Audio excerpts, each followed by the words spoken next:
SER Podcast. El Partido Socialista ha registrado en el Congreso hace unos minutos la proposición de ley de amnistía que ha pactado con el independentismo. La han registrado finalmente los socialistas en solitario, sin la firma de los socios parlamentarios, y acaba de comparecer en la Cámara Baja el ministro de la Presidencia, Félix Bolaños, para defender los beneficios políticos y sociales de una medida de gracia a la que el PSOE se negaba hasta que necesitó los votos del independentismo para investir presidente a Pedro Sánchez. Bolaños ha insistido una y otra vez en que el texto que han pactado es impecable a nivel legal, dice, y que lo que busca es cerrar heridas. Es una ley que presenta el Grupo Socialista absolutamente convencido de que es impecable desde el punto de vista constitucional. Impecable desde el punto de vista constitucional. Que además es un paso de gigante para la convivencia y para el reencuentro en Cataluña. Y que utiliza una herramienta, quizá la más poderosa que tienen las democracias, como es una ley de amnistía, precisamente para cerrar heridas y también para fomentar la convivencia y superar de una vez por todas un conflicto que hemos venido sufriendo, desde luego en Cataluña, pero también en toda España, que hemos sufrido desde hace más de una década. Queremos con esta ley cerrar heridas y queremos con esta ley resolver el conflicto político existente en Cataluña. Frente a este argumento, el Partido Popular, crecido tras las concentraciones de ayer, Partido Popular ya directamente emplaza al presidente del gobierno de España, como Puigdemont. Miguel Tellado es el vicesecretario de organización del PP. Por permitir esta humillación de nuestro país, por permitir la humillación de nuestro Estado de Derecho, por permitir la humillación de la separación de poderes esencial en cualquier democracia, creo que debería irse de este país en un maletero el propio Pedro Sánchez. El PP se va a movilizar en Europa, ha enviado una carta a todas las instituciones comunitarias explicándoles por qué creen que en España se está quebrando la democracia. Van a intentar impulsar un debate específico en el Parlamento Europeo sobre la ley de amnistía española, pero la voz que más daño le puede hacer hoy al PSOE a nivel comunitario viene desde dentro del Partido Socialista. Josep Borrell, jefe de la diplomacia europea, una persona cuyas palabras tienen mucho peso en Europa, ha dicho esta tarde que el pacto de su partido con Junts le provoca bastantes preocupaciones lógicas. Todos los que me conocen en España y saben mi trayectoria personal y política previa pueden imaginar lo que pienso, pero sin conocer la ley de amnistía en su detalle no me puedo pronunciar sobre esa, pero sí conozco enlazados con dos partidos independentistas y ciertamente esos acuerdos me provocan alguna preocupación o bastantes preocupaciones lógicas, por otra parte, porque se trata de un problema complejo y difícil. No ahora, me expresaré. Todo lo vamos a analizar esta noche con Ángel Munarriz, con Isabel Morillo y con Juanma Marqués en una edición especial de Hora 25 desde Sevilla, desde la Casa de la Provincia. Puede que hayan escuchado en los últimos minutos las campanas de la catedral. En nada voy a volver a conectarme para explicarles dónde estamos, la vista preciosa históricamente de un peso enorme que tenemos ante nosotros. Pero antes, la crónica de este lunes, desde la redacción central de la cadena SER en Madrid. Isabel Villar, buenas tardes. Buenas tardes, Aimar. Vamos ahora mismo al Congreso, al detalle de la ley de amnistía y a quién va a afectar. Antes el tiempo, este calor impropio de noviembre que va a seguir mañana también. Jordi Carbó. Buenas tardes. Mañana será el día más cálido de toda la semana. Ya esta noche poco bajarán las temperaturas. Mañana primeras horas ambiente un poco fresco y con mala visibilidad por culpa de la niebla en zonas bajas de las dos Castillas, la Comunidad de Madrid y Extremadura. Después va a hacer mucho sol en todo el país con temperaturas máximas de 20 a 25 grados en puntos costeros, por encima de los 25 en el Mediterráneo, Andalucía y en Canarias máximas de más de 30 grados. La excepción a esta situación en Galicia, durante la tarde también en Asturias, donde tendremos chubascos y ambiente fresco todo el día. Hay media hora 25 deportes. Jesús Gallego, buenas tardes. Buenas tardes. Carlos Alcaraz ha perdido en su estreno en el torneo de maestros, ha caído en 3 sets ante Alexander Zverev y realmente tiene complicado ya meterse en semifinales. El próximo miércoles jugará el segundo partido del torneo. Y en fútbol, el Villarreal ha hecho oficial el fichaje de Marcelino como nuevo entrenador del equipo. Sustituye a Pacheta, es el tercer técnico del Villarreal esta temporada y ha firmado hasta el año 2026. Empieza Hora 25.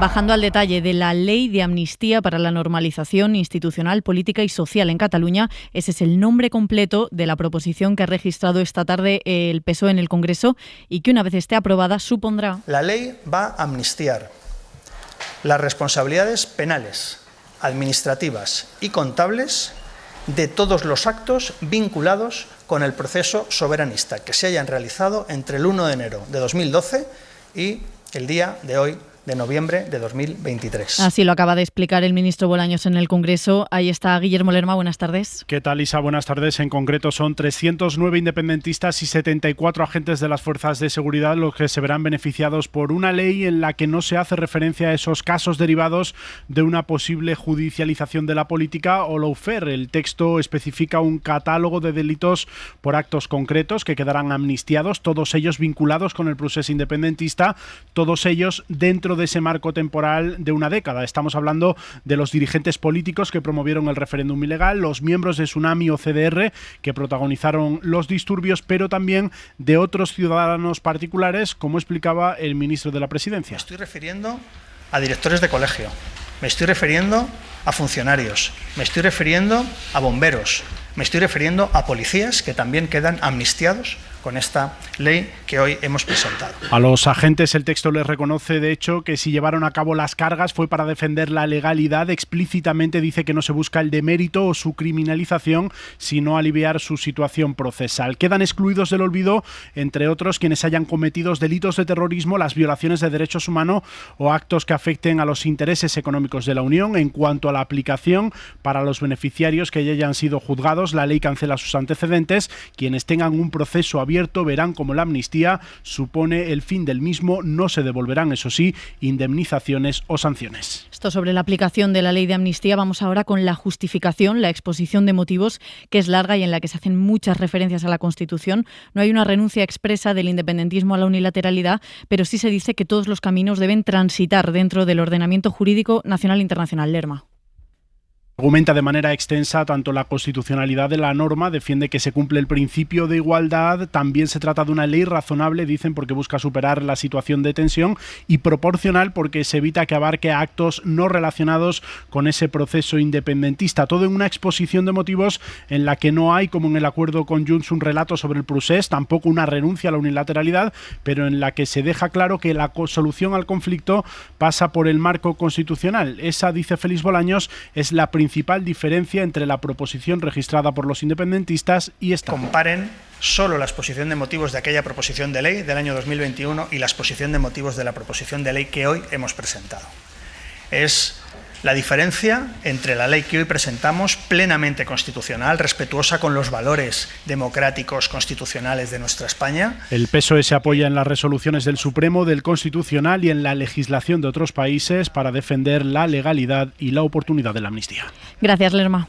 Hasta luego. Por cierto, que el PSOE ha registrado la proposición en solitario en el Congreso, pese a que la intención inicial era que la firmaran todos los partidos que el jueves votarán sí a la investidura de Sánchez, salvo Coalición Canaria, que apoyará la investidura, pero ya ha dicho que está en contra de la amnistía. En principio no es que haya habido ningún problema con los socios, porque al final no estaba su firma, sino que algunos, como Esquerra, dicen que están revisando el texto con calma. Josué Cuello, buenas tardes. Buenas tardes, Isa. Llevamos ritmos distintos con el PSOE, nos dicen en Esquerra Republicana. Y es que a la última hora lo que ha retrasado el registro de esta norma en el Congreso ya ha provocado que entrase en la Cámara casi con la oficina del registro, echando el cierre y con la firma en solitario del PSOE. La idea de los socialistas era la de un registro con la firma de Sumar, PNV, Bildu, Junts, Esquerra y BNG en una especie de foto de investidura, pero finalmente se ha hecho solo con la firma del Grupo Socialista por las dudas de los republicanos, algo que para Félix Bolaños no tiene importancia. Que tenemos un amplio consenso con esta ley, que esta ley va a contar con 178 votos, con el apoyo favorable de los grupos parlamentarios, se lo digo con conocimiento de causa. Las razones de otros grupos parlamentarios y las posiciones de otros grupos parlamentarios creo que les corresponde a ellos responder. Esquerra nos confirma que aún queda pendiente algún detalle técnico jurídico que se va a concretar en las próximas horas o días. La firma en solitario de la proposición de ley ha sorprendido incluso a los futuros socios de gobierno, ya que en Sumar no estaban al corriente, aunque restan importancia a esto y nos dicen que lo importante es que se apruebe. En cualquier caso, fuentes de PNV, Bildu y BNG nos confirman que están de acuerdo con el contenido de esta norma a pesar de que no la han firmado. Bueno, la ley tiene todavía por delante un largo camino en el Congreso, también en el Senado, donde el PP tiene mayoría absoluta. Una vez aprobada, la ley fija que los jueces tendrán 2 meses para decidir sobre la amnistía cuando se lo vayan pidiendo los encausados. E incluye también una cláusula para evitar retrasos en caso de que el Supremo presente, como es previsible, una cuestión de inconstitucionalidad. Pedro Jiménez. La ley de amnistía echa a andar, pero no entrará en vigor al menos hasta el próximo mes de marzo. Entonces será el turno de los jueces. El texto es un traje a medida para Carles Puigdemont, Puigdemont y Oriol Junqueras porque establece que con la publicación en el BOE quedarán sin efecto órdenes de detención y la ejecución de las penas que hayan sido acordadas en sentencia. Es decir, el expresidente podrá regresar a España sin miedo a ser detenido y el exvicepresidente no estará inhabilitado para ejercer cargo público. Y esto vale incluso aunque el Supremo presente una cuestión de inconstitucionalidad que con la regulación actual suspendería la aplicación de la ley de amnistía. La proposición establece también que jueces y tribunales cuentan con un plazo máximo de 2 meses para aplicar la ley del perdón y que los recursos no suspenden el procedimiento. La última palabra la tendrá el Constitucional, pero el Supremo plantará batalla. Este lunes la Sala de Gobierno ya ha aprobado un acuerdo por unanimidad contra el pacto PSOE-Junts porque el lawfare, dicen, supone fiscalizar y supervisar la actividad jurisdiccional. Y luego tenemos el capítulo de las reacciones, empezando por las políticas. Hemos escuchado a Josep Borrell en portada diciendo que los acuerdos del PSOE con los independentistas le causan bastante preocupación. Pronunciamiento del jefe de la diplomacia europea justo cuando el PP está intensificando su ofensiva en Europa contra la amnistía. Le han mandado una carta a Borrell junto a los eurodiputados de Ciudadanos. Se la han mandado al propio Borrell, pero también a la presidenta de la Comisión y al del Consejo Europeo. Una carta para alertarles del comienzo de una era de desestabilización política y de degradación de la democracia en España. Informa desde allí, desde Bruselas, Beatriz Ríos. Buenas tardes. Hola, buenas tardes. Sí, ofensiva política del Partido Popular y Ciudadanos en Bruselas, que en esa carta conjunta dirigida a los presidentes de las principales instituciones de la Unión Europea, varios comisarios, incluido el de Justicia, y a las delegaciones de los países miembros, advierten de que la ley supone una violación de la separación de poderes y la igualdad ante la ley. Piden a la Unión Europea que tome medidas ante lo que consideran una degradación de los fundamentos del Estado de Derecho y, dicen, pone a España ante la peor crisis constitucional de los últimos años. El ministro de Exteriores español, José Manuel Álvarez, ha estado esta tarde con el propio Borrell y sus homólogos europeos y no ha querido comentar las declaraciones del alto representante, pero sí ha dicho esto. Ni uno solo me ha preguntado por la ley de amnistía ni me ha trasladado ninguna preocupación. Más allá de las declaraciones de Borrell, la Comisión Europea insiste en que no se pronunciará hasta que no haya recibido la información sobre el contenido de la ley que solicitó a España la pasada semana. Se mueve el PP en Bruselas, mientras aquí en España insisten en pedir elecciones, como ya dijeron ayer en las concentraciones contra la amnistía. El expresidente socialista Zapatero ha recordado hoy a los populares que ya hubo elecciones hace menos de 4 meses. Josué, vuelvo contigo. Sí, y es que tras conocer los pormenores de la ley de amnistía y después de que por fin se haya registrado esta tarde en el Congreso, las valoraciones de los grupos parlamentarios no se han hecho esperar. Por ejemplo, Sumar, quien va a ser socio de gobierno del PSOE, ha celebrado un encuentro hoy con sus diputados aquí en el Congreso y Yolanda Díaz ha puesto en valor el papel de la formación para pactar con el independentismo y ha recordado el valor histórico que tiene esta norma para resolver desde la política lo que dice es un conflicto político. Estábamos ante un conflicto político y que los asuntos políticos se dirimen con la política, se dirimen con el diálogo. Siempre hemos defendido lo mismo, que la aprobación de esta ley va a suponer... Y entonces llegó el turno del PP con una evidente subida de tono para su vicesecretario general. Esto supone un engaño y Miguel Tellado vuelve a pedir elecciones porque dice Sánchez es un presidente trampas. La posición, y creo que lo justo y razonable sería que los españoles, conociendo ya la posición sincera de todos los partidos, pudiesen decidir el futuro de España. Porque de lo contrario, Pedro Sánchez pasará a convertirse en el presidente trampas. ¿Y qué dice Vox? O más bien, ¿qué no dice Vox? Porque Vox pide al PP que use su mayoría en el Senado para impedir la tramitación de esta ley de amnistía. Vox ha convocado una huelga general para el 24 de noviembre a través de su sindicato Solidaridad y Vox amenaza con querellas. Santiago Abascal. Exigimos que el Partido Popular utilice su mayoría en el Senado directamente para no tramitar esa ley de amnistía. El Senado no debe ni votar a favor, ni vetar, ni tramitar esa ley. A la vez que advertimos a la mesa del Senado que si tramita la ley de amnistía, presentaremos una querella contra la mesa. Y si la ley se ha registrado más tarde de lo previsto y solo con la firma del PSOE ha sido por las dudas jurídicas que Esquerra Republicana ha mostrado a última hora. Raquel Sanz, portavoz republicana. Porque lo importante para Esquerra Republicana es que esta ley tenga la máxima seguridad jurídica ante toda la ofensiva judicial que estamos viendo. Y a pesar de que no la han firmado, Isa, fuentes de Bildu, PNV y BNG nos dicen que valoran positivamente esta norma y supone un paso positivo. Gracias, Josué. Y a las 8:15, las 7:15 en Canarias, vamos ahora a la calle Ferraz, a la sede del PSOE en Madrid. Hoy de nuevo concentración para protestar contra la amnistía. En Ferraz está Javier Bañuelos. Buenas tardes. ¿Qué tal? Buenas tardes. Pues vemos ya banderas de España en las que les han recortado el escudo, una de las proclamas que han lanzado grupos fascistas para mostrar su oposición al régimen del 78. Ha ido subiendo el número de indignados, han cortado ya el cruce con la calle Marqués de Urquijo y ahora mismo sobrepasan ya el millar. Están agolpados en este muro de vallas que blinda esta calle que da acceso a la sede socialista. Aquí el repertorio de gritos es el habitual tras 11 días de protestas. Hemos escuchado ya Sánchez asesino, Sánchez hijo de puta o que te bote chapote. El despliegue policial es el calcado al de los últimos días. La seguridad es máxima, hay furgones de la UIP por cada esquina, se han retirado todas las papeleras de la zona. La policía está requisando todos los palos de las pancartas y los cacheos son obligatorios para entrar con mochila. Aquí también hay quienes siguen haciendo el agosto, se venden banderolas de España por 10 euros, también hay versión XL, pero sube ya al doble. Y otro clásico, Isabel, los insultos contra la policía, los agentes ahora mismo de la unidad de intervención policial sin cascos, con la mirada al frente, aguantan como les increpan al grito de sois la policía de Marlaska o con los moros no tenéis cojones. Javier Bañuelos, gracias. Un abrazo. También la patronal COE ha publicado esta tarde un duro comunicado tras reunirse su comité ejecutivo, un duro comunicado contra la amnistía. Alertan de un grave menoscabo de la democracia por culpa de los acuerdos del PSOE con las fuerzas independentistas y culpan al gobierno de crear un clima de negocios cada vez más complicado. A partir de ahí, la patronal da por hecho en su comunicado cosas que no han pasado, como que se rompe la unidad de mercado en España y se arrogan la representación de todas las empresas y todos los autónomos, cosa que tampoco tienen. Jordi Fábrega. Es un comunicado que sale de una reunión de hora y media del Comité Ejecutivo de la patronal, en el que la COE critica que los pactos de investidura afectan de forma directa al principio de igualdad, dicen, dificultan el crecimiento económico y la creación de empleo y atentan contra la autonomía del diálogo social. Reclama a COE que se vuelva a la moderación y a los grandes consensos. Esto lo dice en un texto de 3 páginas en el que asegura hablar en representación de todas las empresas, autónomos, pymes y grandes. Pero ya hay voces diciendo que esto no es así. Eduardo Abad, presidente de UPTA. Desde luego nosotros no nos representa, eso es evidente. Lo que tenemos que decir es que ni España se rompe, ni España se resquebraja. Además, la COE también asume conclusiones que no se contemplan en los acuerdos de investidura, como distorsiones en la unidad de mercado, un deterioro de la imagen de España en el exterior o que la Unión Europea esté pidiendo la vuelta a la ortodoxia económica. Con el seguro de coche de Línea Directa tendrás un seguimiento de tu grúa en tiempo real y a través de la app. Así, si tienes un fallo en el motor y tu coche...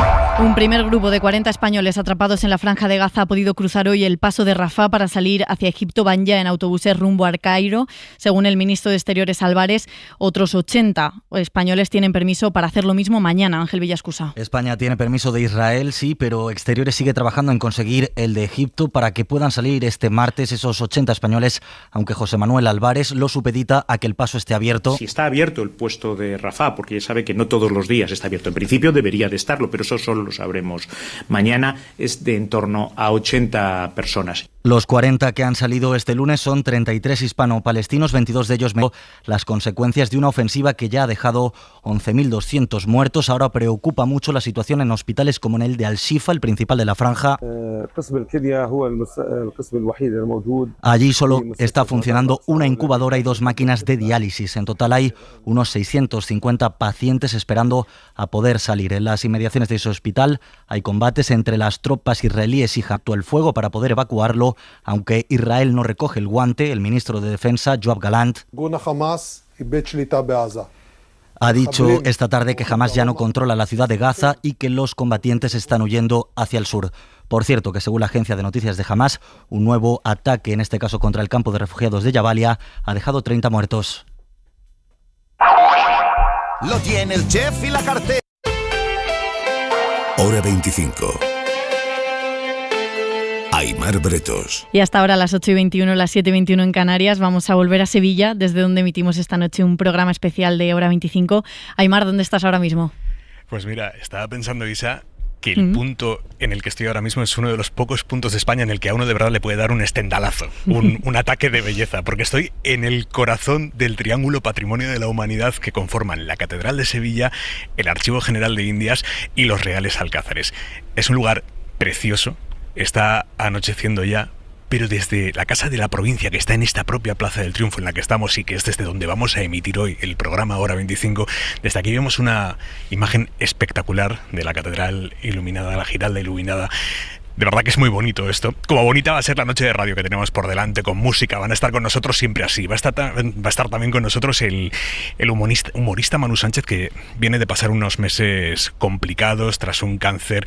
Nos va a contar cómo está saliendo y bien además de ello. Y vamos a hacer el análisis de una noche de altísimo voltaje informativo con Isabel Morillo, con Ángel Munárriz, con Juanma Marqués. Va a estar con nosotros también el presidente de la Diputación de Sevilla, Javier Fernández, para explicarnos cómo la ciudad crece alrededor, crece en su área metropolitana, cómo Sevilla puede ser más Sevilla contando con toda la provincia, cómo se puede diseñar pensando bien ese crecimiento de Sevilla, que es algo aplicable no solo a esta ciudad, sino a todas las grandes ciudades de nuestro país. Lo dicho, esta noche una edición especial de Hora 25 desde la Casa de la Provincia de Sevilla, aquí. Vamos a recibir a todos nuestros oyentes sevillanos que nos estén escuchando ahora mismo. Tienen pase VIP. Esto no es como los Grammy Latino. Esto tienen pase VIP todos nuestros oyentes. Van a poder entrar aquí en la Casa de la Provincia. Les esperamos esta noche a partir de las 9:30, a las 8:30 en Canarias. Pero antes, la mirada de Vidal Folk. La proposición de ley de amnistía es impecable desde el punto de vista de su encaje constitucional. Y eso es algo definitivo para las gentes de corazón abierto, algo básico y esencial, pues de no ser así, duraría menos que un caramelo en la puerta de un colegio, ni 5 minutos. A esa conclusión llegarán rápidamente todos los que estudien un poco el asunto, sobre todo si han repasado las sentencias del Tribunal Constitucional sobre las últimas amnistías españolas. Es un esfuerzo de lectura importante, sí, pero es lo mínimo para quienes quieran saber si ese texto, que pronto se convertirá en ley, cumple o no cumple con la ley de leyes. A partir de ahora, la dinámica se invierte. Como la ley en ciernes sale de entrada niquelada, son los que se han opuesto a ella antes de haberla leído, antes de estar redactada, antes de haberse pactado por la mayoría de los partidos del Congreso, quienes tendrán que hacer el mayor gasto. Si son intelectualmente respetuosos, difícilmente podrán decir que será una ley contraria al ordenamiento legal, pues se apoya en la jurisprudencia del Tribunal Constitucional, el único intérprete autorizado, y en la legislación de la Unión Europea y de las sentencias de los tribunales europeos, aunque solo los que estén de verdad obcecados no harán caso de todo eso.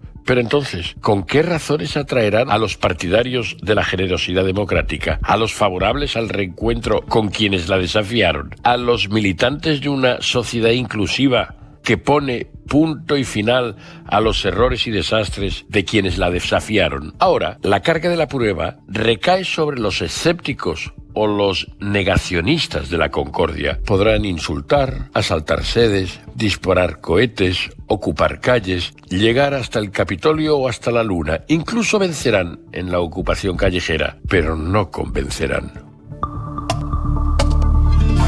Para no perderte ningún episodio, síguenos en la aplicación o la web de la SER, Podium Podcast o tu plataforma de audio favorita.